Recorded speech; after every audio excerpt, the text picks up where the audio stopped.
Welcome to Iron the Tigers News. I'm Alexis Richer. Thanks again for joining us today for the news we've been following for you.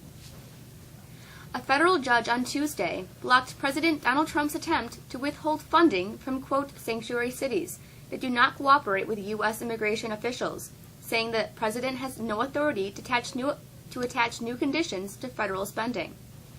U.S. District Judge William Orrick issued the preliminary injunction in 2 lawsuits against an executive order targeting communities that protect immigrants from deportation.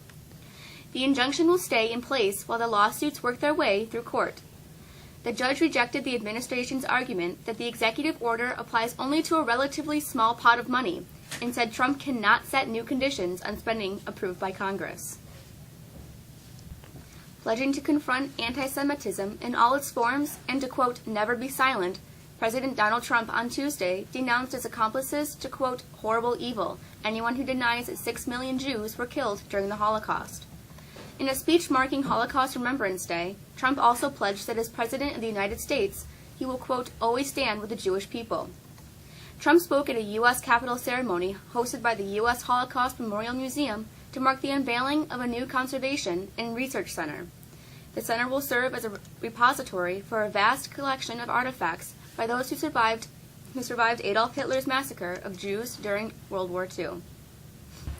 Hours after a display of North Korean military